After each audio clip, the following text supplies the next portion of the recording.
अस्सलाम वालेकुम व्यूअर्स, ये बहुत ही प्यारा सूट है जो कि लॉन का है। तो आज मैं आपके साथ इसका डिज़ाइन शेयर करूँगी। तो चलिए सबसे पहले हम देखते हैं इसकी शर्ट को।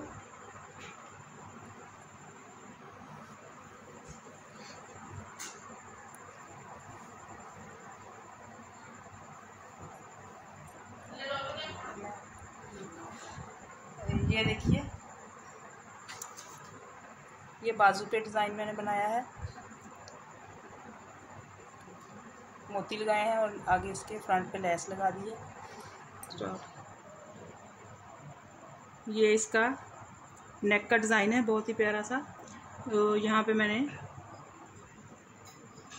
चेप बुकरम के ऊपर कटाव बना के लगा के, तो ये सेम कपड़ा जो है यहाँ पे लगा के ऊपर बटन ब्लैक कलर के लगाए हैं और इसके दामन पे भी चाक पे और दामन पे ब्लैक लेस लगाई है।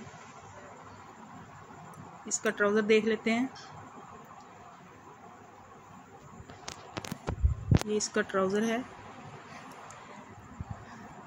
ये देखिए, इसके नीचे मैंने बारीक ब्लैक लेस लगाकर ये पट्टियाँ लगाई हैं, प्लेट्स डाल के, तो ऊपर फिर दोबारा से पट्टियाँ लगा दी हैं। ये देखिए, बहुत ही खूबसूरत लग रहा है। और ये इसका ब्लैक दुपट्टा है, क्योंकि सूट के ऊपर डिज़ाइन बहुत ज़्यादा बन गया था, तो इसका दुपट्टा बिल्कुल सादा है मैंने रखा। ये बहुत ही इसके साथ अच्छा लगेगा। ये मैंने ईद के लिए अपनी भांजी के लिए सूट बनाया है, उसको बहुत पसंद आया है। तो अगर आपको भी पसंद आया है तो चैनल को सब्सक्राइब कीजिए, वीडियो को लाइक और शेयर कीजिए। मिलते हैं अपनी नेक्स्ट वीडियो में। टिल देन, अल्लाह हाफिज़।